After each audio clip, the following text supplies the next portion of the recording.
So during this part of the video, we are going to look at the booting of the computer with Windows XP. I'm going to let the computer boot, and then I'm going to tell you about why it wasn't quite as simple as I anticipated. So let's power on. Button is on. PC is booting. We'll get the whole boot sequence, hopefully. Nice to see.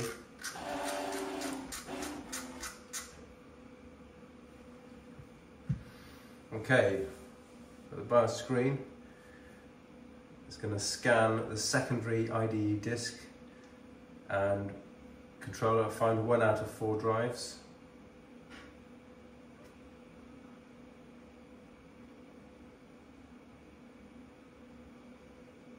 That's the hard drive boot for Windows XP.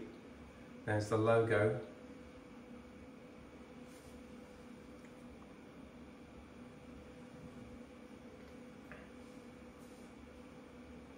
We're about 1 minute in.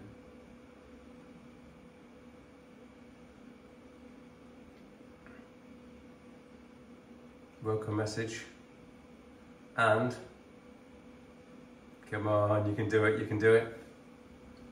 We're booted. So, except for my waffling and powering on, it's about a minute to boot the computer. And that's booting to an SSD. So in the olden days, booting off the 160 gig hard drive, that would have been slower. So I'm going to tell you about why I was so keen to install XP and why it's been actually a torturous process. So I was looking forward to reviving my knowledge about XP because it's literally been at least sort of 15 years. I was never a big user of XP. I tended to prefer the server operating system. So I think I was on Windows 2000 and Windows 2003 server and 2008 server. So I kind of didn't really use XP very much, but I think XP came out just after Windows 2000 and kind of shares the same sort of code base. These were the days when operating systems weren't signed. In today's mistrusting world, in order to avoid bad programs integrating themselves into your operating system, and so when you would start your computer in today's world, manufacturers are afraid that bad software has been injected into your operating system. And so there's an elaborate process these days to prevent bad software entering your computer, and that means, for example, cryptographically locking the parts of your boot area on your computer, be this on Mac OS or under Windows. And this adds a huge amount of complexity.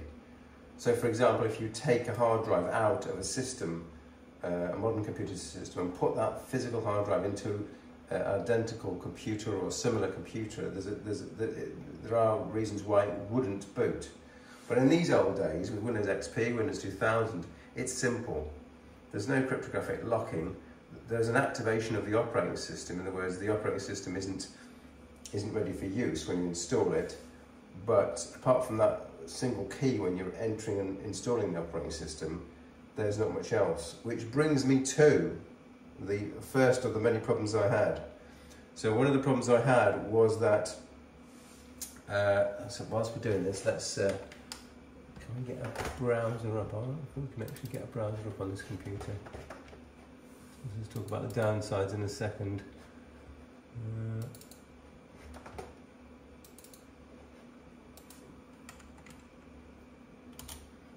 Right, we're starting a browser and I'll continue to waffle.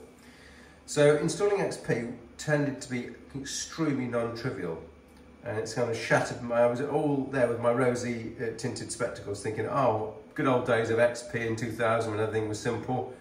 It turns out it wasn't so simple.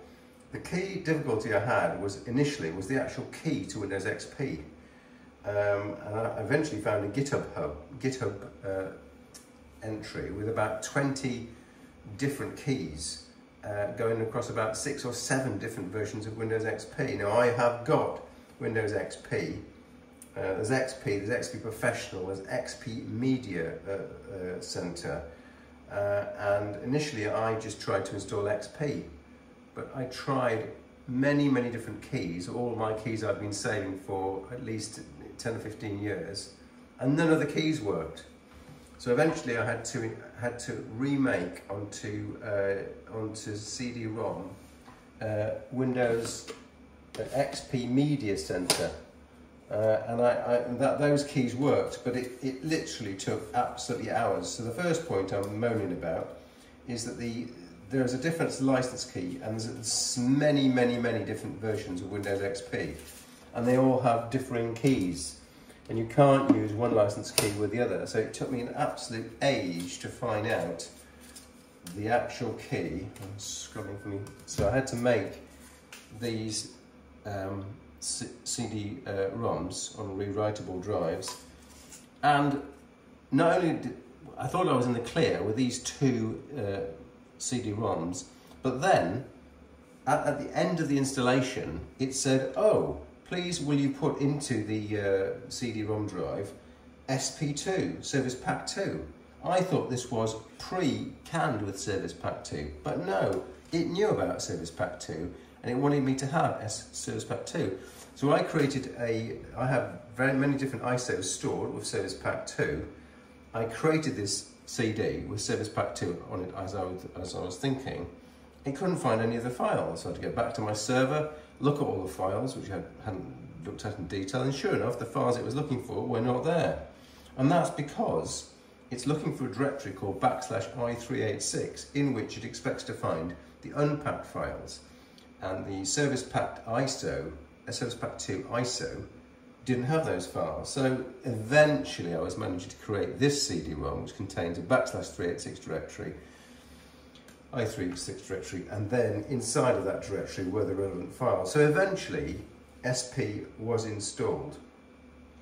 Another problem I had was that I have two hard drives, and one of the principal reasons for getting this 20-plus-year-old system working was I was trying to look at the contents of the 20-plus-year-old hard drive, and nothing I would do would make the system boot when both drives were connected.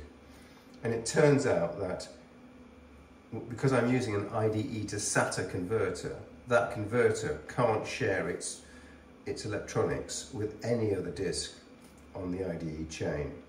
So that's a modern day problem which I introduced. Another problem I still have is I can't read that disk under Windows because this is using a Hi-Point controller. I can show you this. And if we look at the hardware properties and device manager, you will see that the mass storage controller Hi-Point here, so the Abbott VP6 motherboard has got a standard set of IDE controllers. It's got this extra Hi-Point RAID controller which needs a special driver.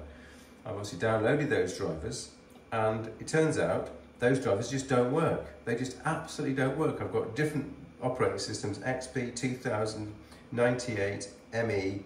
None of the drivers work. They just won't install, and hence, although I've physically got two drives connected now, I can't see the drive. The only way I can see the drive is to boot it under Linux. Another moose-up that I had was that when I booted the system, the USB controller was not working at all.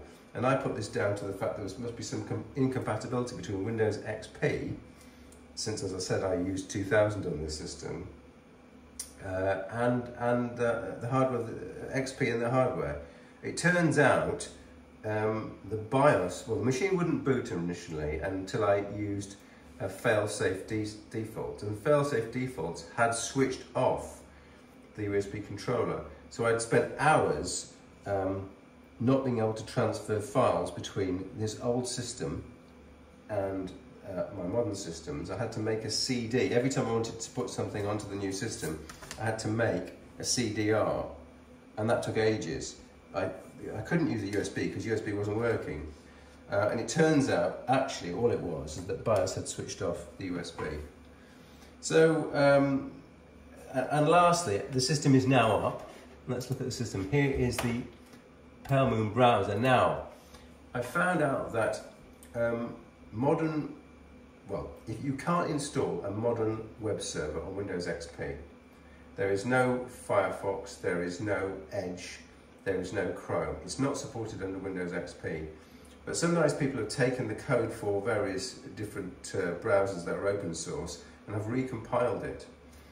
But there's a catch, and the catch is that depending on your processor, the browser still will not work because the system may be too old, and this system is a Pentium 3 processor and doesn't have what's called the SSE2 instruction set extensions.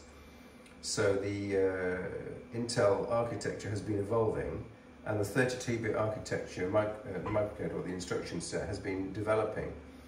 And I think Pentium 3s have SSE architecture extensions, but they don't have SSE2. So all these old browsers that I thought were going to come to my rescue, in fact, didn't come to my rescue because they are compiled to use machine code which includes the SSE2 extension, and my processor is just too old. So eventually I've got this, it says New Moon now, I think it's Pale Moon. Where are we?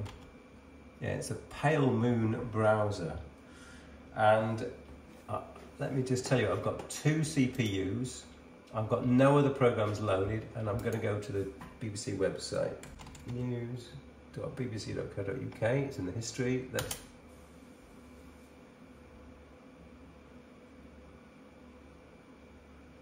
This is a totally idle system with an SSD drive and